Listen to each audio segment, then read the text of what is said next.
Today on Locked On Red Wings, the Red Wings battled back, but early lapses and penalties prove too costly.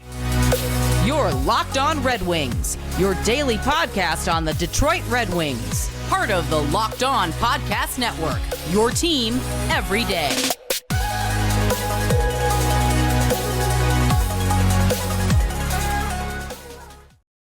Back to the Locked On Red Wings podcast. We are your hosts, Brian Fisher and Scotty Bentley. I'm a podcast producer for the daily JAWWJ News Radio podcast. Well, Scott is the host over at Locked On Tigers, as well as a freelance journalist for the Detroit News. Today's episode, guys, it's pretty obvious. We're going to break down what was a roller coaster of a game against the Ottawa Senators, and then we'll finish it off with a quick preview of the Toronto Maple Leafs. Scotty, happy Thursday. Well, first of all, is it a happy Thursday? Yeah, there have been happier, but it's not a bad Thursday either, you know. What's the old adage, like bad day at the rink still better than is still a good day, whatever it is. But yeah, we'll certainly talk about the game. Today's episode is also brought to you by Game Time. Just so you know, Brian. So if you download the Game Time app, create an account, you can use code LOCKEDONNHL and get $20 off of your first purchase. Maybe you can do that in Sweden. I don't know how that stands. That'd be pretty cool. But it was a very great crowd, which was super fun.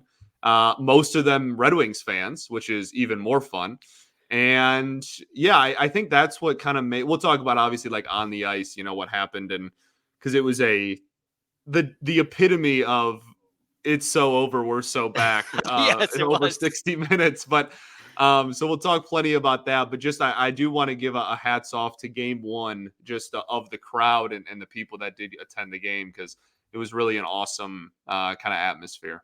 I'll tell you exactly what happened in this game, Scotty, since you were asking what happened. Ben Chiarot sucked. That's what happened. And I know we should stay away from using harsh terms like that, but dude was, I think, officially a -3. I'm not sure if the 4-on-4 goal counted as a minus against. But that pair, after having, by the numbers, a pretty decent game last time out, 2 primary assists for Jeff Petrie. They did not look good. And it really stinks because I thought the Red Wings overall played a really good game. But as I said in the cold open, penalties and defensive lapses just prove way too costly. The team can't get out of its own way.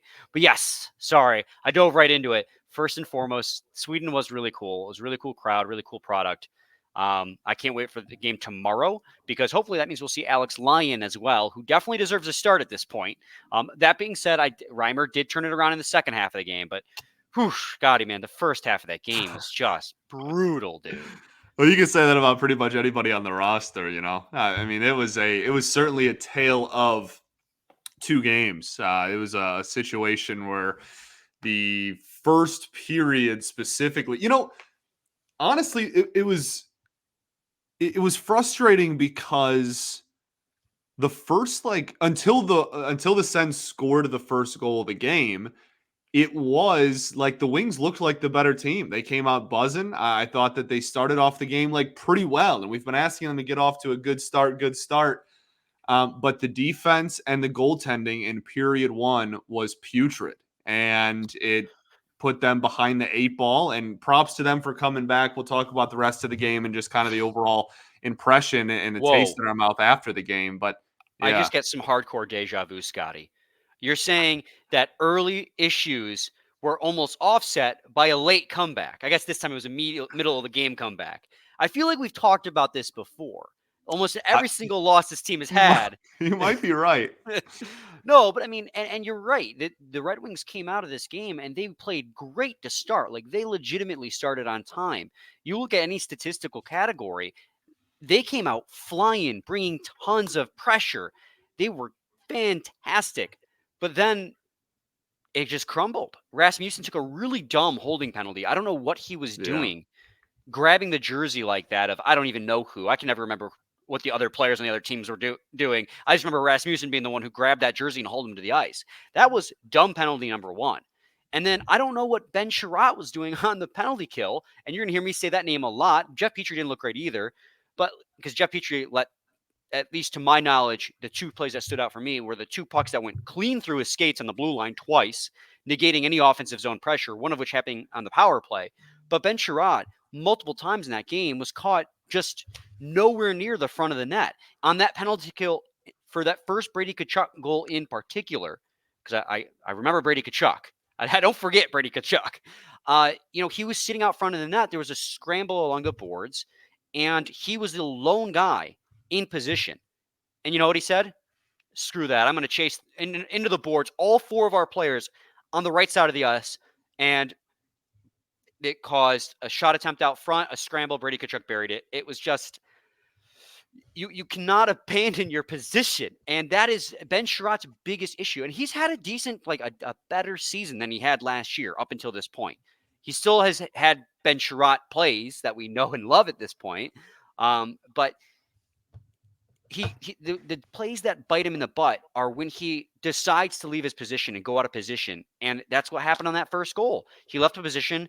It caused a wide open player out front, rebound, goal, 1-0, penalty kill, or the penalty killed them, put them down on the penalty kill, and then Ben Sherratt, defensive lapses in general, just put him out of position. They're early deficit after a fantastic start. Yeah, man. Well, the one play specifically, dog, where he was out in front of the net and was just the most flat-footed you will find an NHL defenseman. Just the puck just went right past him, went to behind him, and it was a very, very easy goal against. Just not a really even an attempt to go after the puck. I'm assuming he just like didn't see it or didn't know where it was. I'm assuming that he didn't like see the puck and just choose to do nothing, but not a great look regardless. And that was a reoccurring theme throughout the first 25 minutes of this hockey game consistently, was just Sherratt and Petrie both just not looking great. I mean, I can go down the list, Scotty. I mean, the second goal, like you said, I mean, he was just standing in front of the net watching, I can't remember who it was, but chased Tim Stützle into the Someone in corner the and take him corner. down. Yeah. And didn't even look to see if somebody was breaking back door. That pass went right past him to Brady Tkachuk, who just tapped it home. And then, the third goal against, you can make an argument that, Raymond leaving position. Raymond was covering defensively on the 4-on-4. You could make the argument that Raymond leaving caused Ben Sherratt to have to shift out of his position to try and cover both spots. Okay, sure. You want to give him that one. Okay, what about the fourth goal? When he and Petrie on a 3-on-2 just kept backing up, letting them tic-tac-toe pass. Like at some point, you got to step up and try to force a pass or force a goal, but they just kept giving them more and more space in the offensive zone. That's one spot. I play defense. I'm backing into the zone. My goalie is yelling at me, attack him, play the body, because the goalies will tell you they would rather have you try and make a play and miss than just not attempt anything and end up just being a partial screen or a pylon cone. The Ben Sherratt Jeff Petrie pair had a really, really rough game. Sherratt did in general. I mean, a minute 30 left in the game. He cleared it. The team just trying to get a goal late. He cleared it over the glass, putting them on a penalty kill to start overtime and the last minute and a half of the regulation. I mean, we talk about players. We have 7 defensemen on this roster right now. Ben Sherratt doesn't get scratched very often. I think he earned an easy scratch in tomorrow's game because if you're going to scratch Ghost after that game against the Rangers, I don't think you could justify not scratching Sherratt. Sure. And I hate to sound so negative about Ben Sherratt because, I don't like bagging on players in general, but he in particular, and it wasn't him alone. No, it wasn't. But he did have the worst game out of anyone on the team that I could see. Yeah, no, I don't disagree with you. I also think that, when you have that conversation about what you do with players in future games, you have to talk about who is going to step up and who's going to fill those shoes. And I actually thought Olli Maatta looked pretty solid in this one. I think that he's someone that we don't talk about too terribly much, but he doesn't make big or flashy plays, but he made the right play a lot. There was several opportunities he had to, and most of them were just clears or dumps on line changes or whatever. But he just went out there and did what he was supposed to do and wasn't a big liability or plus in either direction. And as a 7th D man who would then be, stepping in and replacing someone, whoever's going to get scratched as a 6th D man, that's really all I want. So I think in terms of if you're going to scratch someone because of poor performance going forward, I don't think it's, I don't think you can have the conversation of oh, well, who's going to fill his shoes? I'm pretty fine with Olli Maatta stepping up. It's an easy one. I mean, if you ask me, the other two pairs looked really good. I mean, in fact, the other two pairs finished with pluses in this game because it was Ben Yeah. Sherratt who was on the ice for all 4 regulation goals against. Obviously, Gostisbehere was out there for the OT goal against, and we'll talk about that. Incredible play by Stutzla. Like, you gotta call it for what it is. That was incredible hand-eye on a great play by Gostisbehere to knock that pass away. Yeah. But Yeah, I dude. thought Flick of the wrist back there is crazy. crazy. Oli Mata, he's a defensive defenseman, so not noticing him is a good thing. It means he's doing his job, Right. and he's looked decent. He's looked like a bottom pair defenseman, exactly where he should be. I thought Sider and Wallman had good games. I thought obviously Gostisbehere had 3 points, Mata had 2. I thought they both had good games. It was really just that one defensive pair that continually bit the team in the butt. So, Scotty, we got to take a quick break, and when we return, we can talk a little bit more about penalties, maybe goaltending, but there was a lot to like in this game as well. The team really battled back, and I love that. But we'll cover all that in segment 2 and 3 of Lockdown Red Wings. Today, we're going to talk a little bit about Game Time, our friends over at Game Time, because they are the only ticketing app that gives you complete peace of mind with your purchase. You can see the view of your seat before you buy it, so you know exactly what to expect when you arrive. They have all-in prices that show your total up front, so you know you're getting a great deal without any of those hidden fees we talk about all the time. You can buy tickets in 2 seconds, literally just 2 taps on your phone, and you're all set. They are obsessed with finding ways to help you save money. They have deals on tickets right up to the start of the event. So if you're like Brian and I, and sometimes you just like an hour before game time are like, hey, you want to go to the hockey game? You can do that. And Game Time is the place to go to accommodate you. It's the place to find last minute deals. They have deals on football, basketball, baseball, concerts, comedy, theater, and so much more. Basically, if you need a ticket to get in, there's a good chance Game Time have it. So take the guesswork out of buying tickets with Game Time. Download the Game Time app, create an account, and use code LOCKEDONNHL for $20 off of your first purchase. Terms apply. Again, create an account, redeem code LOCKEDONNHL, all one word, for $20 off. Download Game Time today. Last minute tickets, lowest price guaranteed. Segment 2, Lockdown Red Wings podcast. Scotty and I are recapping the 5-4 overtime loss to the Ottawa Senators. And Scotty, it is a really good thing that my video is very grainy.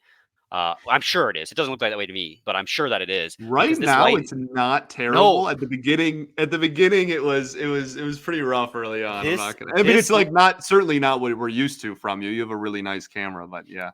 This lighting is really harsh on me right now, and I literally look like I'm white, right? But I look white under this lighting, and it is highlighting every blemish on my face. So I'm really glad that I have some grainy video right now.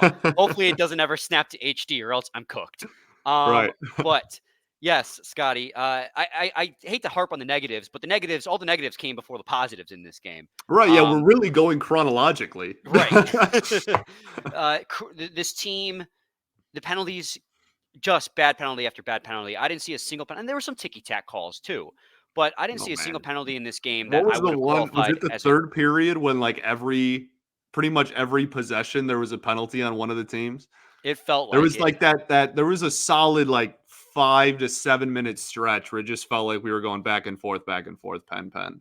Yeah, and I don't know if there was a single penalty in this game that I would like call a good penalty by the Wings. Like, and a good penalty usually qualifies as like you give up a breakaway, you hustle back, and you end up pulling him down, to get a penalty shot, or maybe get a penalty depending on what the ref, because then it's up to the refs.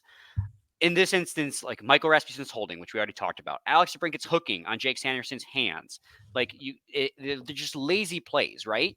Keep your feet moving, stay in the play. You won't have to make desperation plays like that. David Perron's tripping, whatever. The too many men on the ice, they actually got away with one earlier that went off of Ben Sherratt, but that I won't give him too much heat for because he was just trying to change and they fired it off of him. That one didn't get called, but the too many men on David Perron, and then Ben Sherratt's delay game at the end of the game. And those last 2 penalties came with 5 minutes or less remaining in the third period, tied 5-5. So, or 4-4 rather. Like the Red Wings, with the defensive lapses early and the penalties throughout the game, could not get out of their own way, which is really just a bummer because if the Red Wings overall had a really, really good game, they just couldn't stop shooting themselves in the foot. Yeah, no, absolutely. I think it was Again, like there was a point where it was just back and forth, and these teams, aren't huge fans of each other, and it's usually You pretty. think? Yeah, right. It's usually pretty chippy games just whenever they play, but man, there were some, and it's just the part that frustrates me the most is the timeliness of all of them, right? Like we have already talked about how this team has a massive issue with taking penalties at the end of the third period. They do it all the time in close games. And even when we first brought it up like 2 weeks ago, we were like, yeah, like it's been a problem. Maybe water will find its level and it's just bad luck stuff.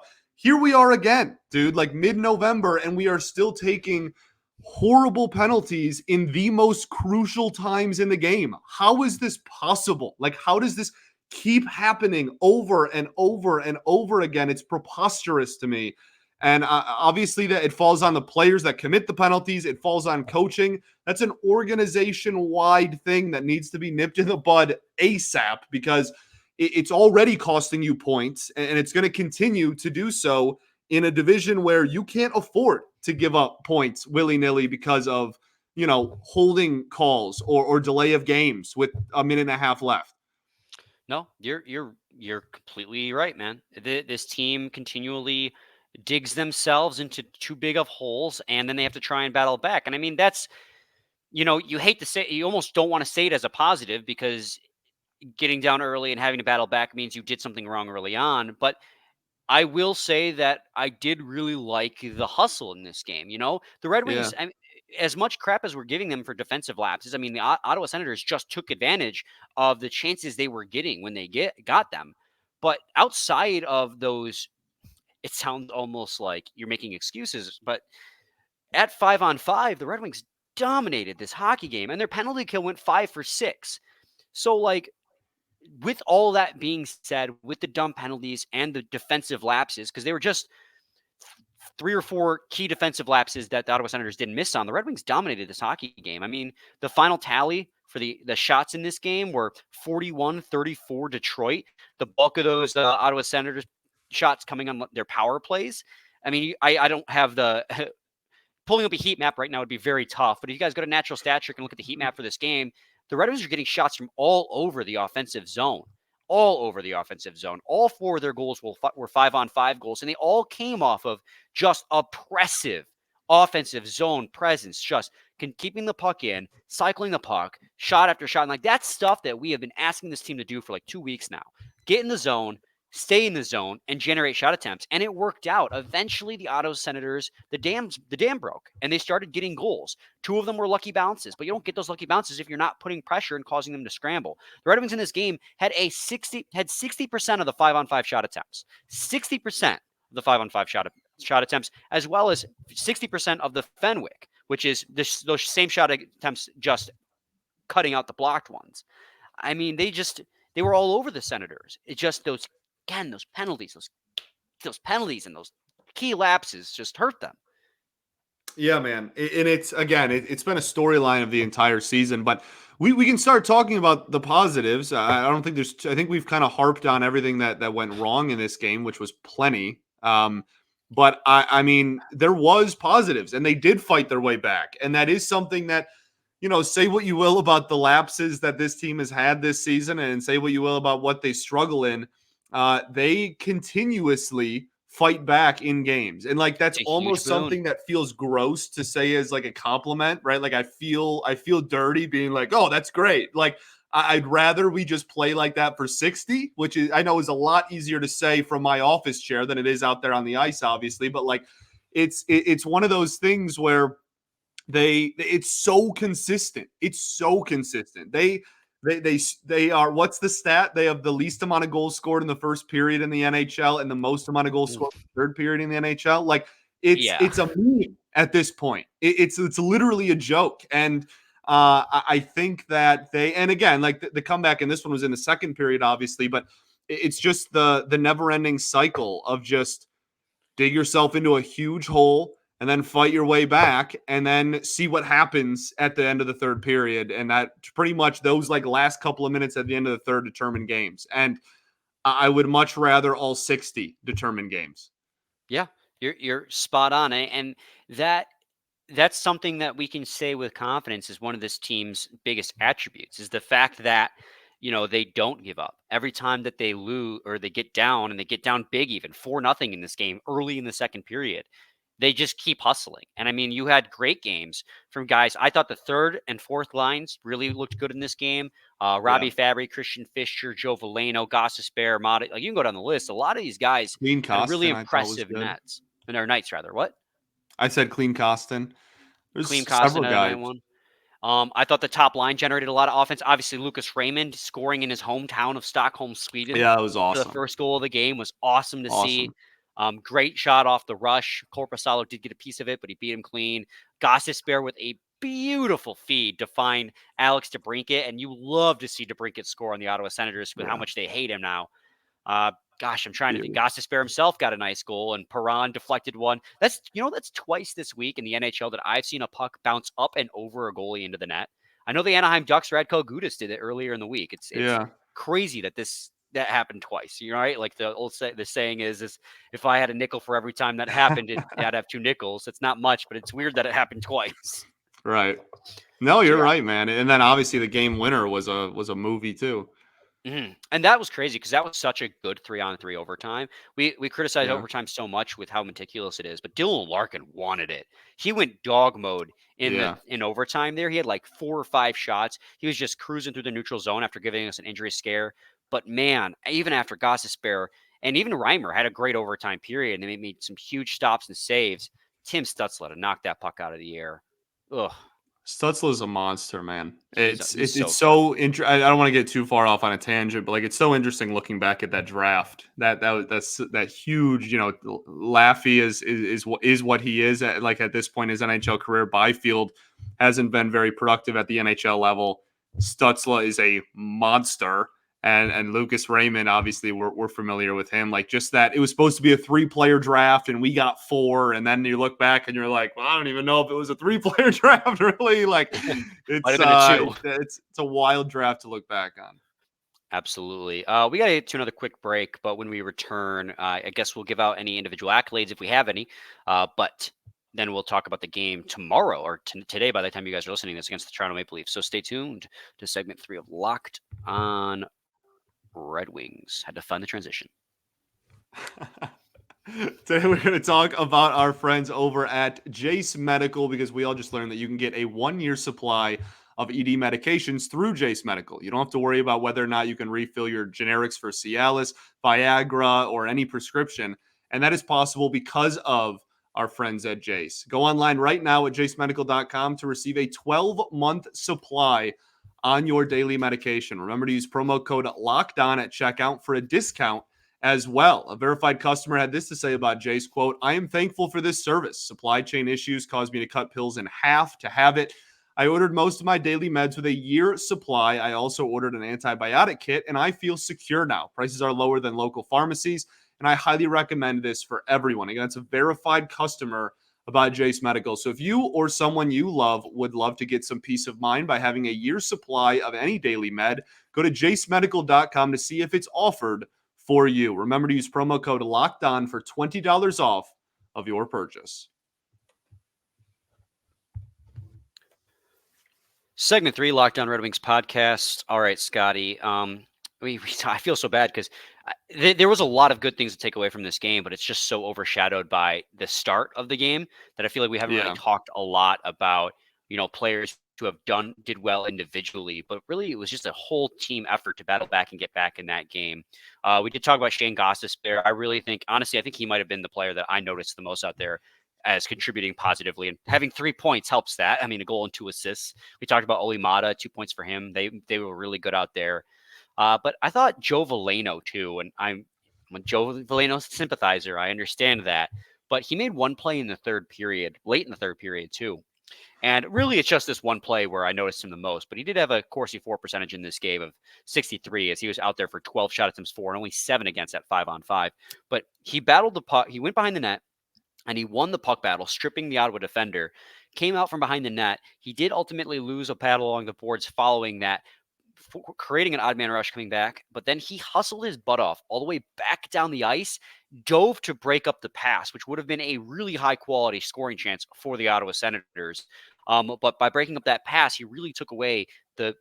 They still got a shot off from that, but the most prime part of that scoring chance and that odd man rush for the Ottawa Senators. So Joe Veleno, again, I'm going to keep giving him his flowers, keep recognizing him as long as he keeps playing well. And he did. He did play well. I thought Daniel Sprong, too, had quite a few good shot attempts on net. Yeah, well, I think the MVP of this game is Daniel Sprong's grandmother with like the most incredible interview I think I've ever seen in my life. I think it tops Sider's dad, to be honest.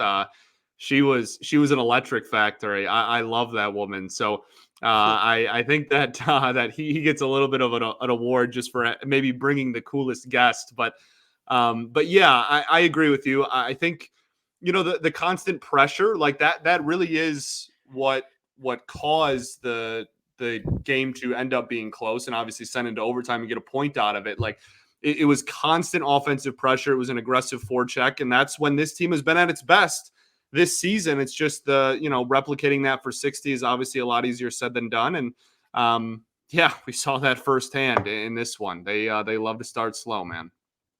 I mean, it's crazy too, because now the more and more we think about it and talk about it, really outside of the Petrie and Sherratt pair, which despite it to be fair, despite our negative remarks and feelings, and even if the advanced analytics don't agree, they were it's kind of like they were the epitome of using the wrong formula to get the right result.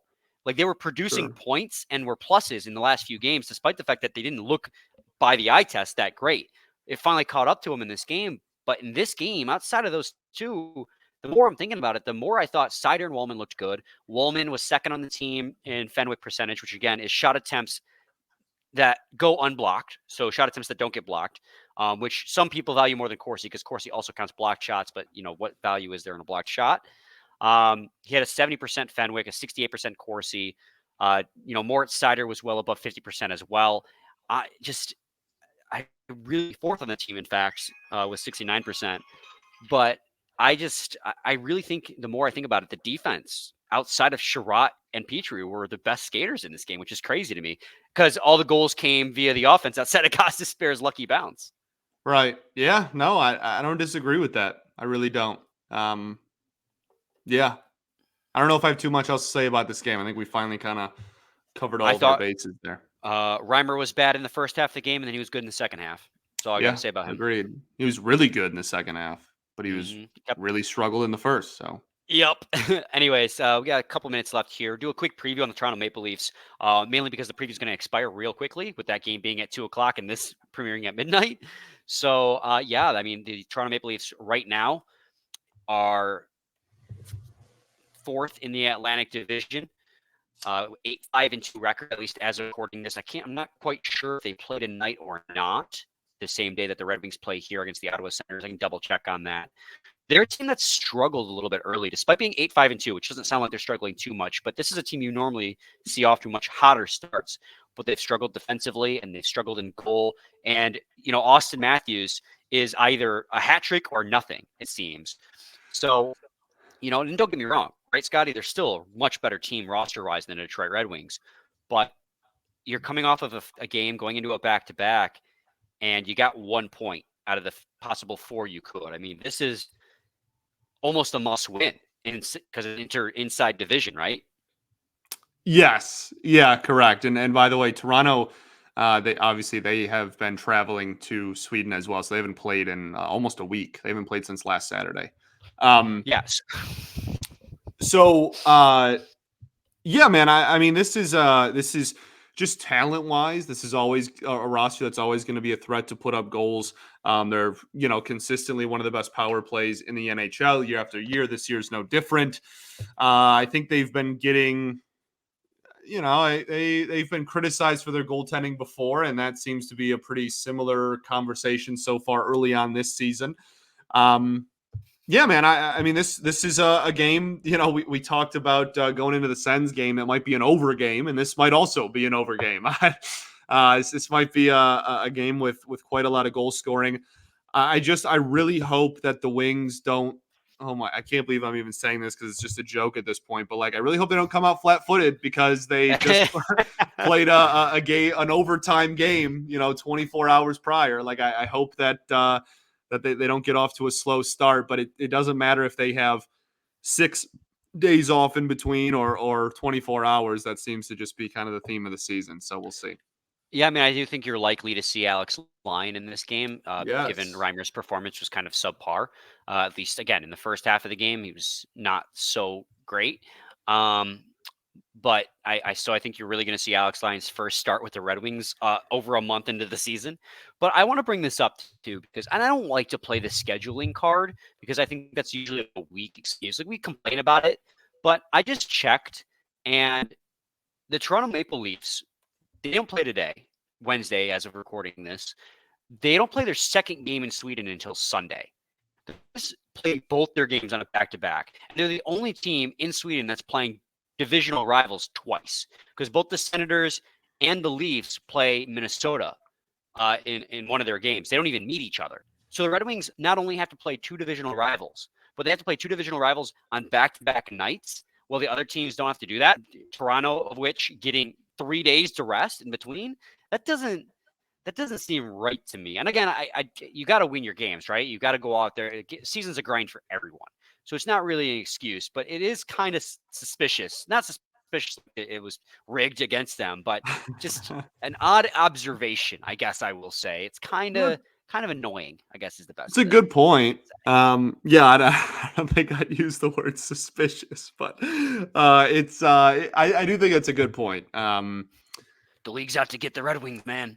Yeah, yeah. I'm sure plenty of they don't people play around the Minnesota league until would. Saturday. I'm The sure Senators. plenty of people would agree with that. So both the Senators and the Leafs get breaks after their games, but not the Wings. They got to play, and they're the only one who play divisional. That rubs me the wrong way. I know. Again, it's just scheduling. I don't think their league's out to get the Red Wings, but that observation it irks me a little bit. But you got to win the games nonetheless. I think you said obviously starting on time's huge. I mean they started on time in the last few games, honestly, even against Columbus. The big thing I said, even they got up to 2-0 lead. What's the game I'm forgetting? That the loss before that. I'm drawing a complete blank. Who did they play before? Oh, Montreal. I thought they started off playing well in Montreal before giving up a weak goal against. So it's not that they're not starting on time. It's just they're not scoring the first goal, which is another problem. So I would change that slightly to score the first goal because that's so huge for them. Like you saw after Raymond scored, it was 4 goals in 8 minutes. Like the ball got rolling. They just really have got to get the momentum rolling. I would say my other key to the game is you got to shut down Matthews and Nylander, like that first line. If you can shut down that first line, they're not that deep of a team. They are so top 6 heavy. Their bottom 6 does not produce a lot for that team. Their defense is not that great. Woll, I mean, their goaltending is not stellar, but Woll does have a save percentage of .908, which is pretty good for the league these last couple of years. So, I mean, if you can shut down that top 6, specifically that first line, you're going to have a real good chance of taking a win out. And then I won't complain about 3 points out of 4 in Sweden. Sure. Yeah, fair enough. Obviously, if you can get a regulation win against the Leafs, I think we'd all take three points in the Global Series trip. So, and then let's say third key, score a power play goal. I'd like to see that. They went 0 for 3 in this one. I'm down. Yeah, I'm down. Something that was such a strong suit the first 5 or 6 games of the season. Completely flatlined. Completely. Yeah. But quickly. All right, Scotty, we are a little over, so let's wrap things up. Do you have any final thoughts for this episode? We ball. We do ball. We'll be back with a new episode tomorrow. Let's hope this is the Thursday episode, right? Today is Thursday, brother. Today is Thursday, so we'll be back actually on Monday with the recap. I'll be back home. My days are all messed up. So stay tuned for that. Same time, same place. See your team every day.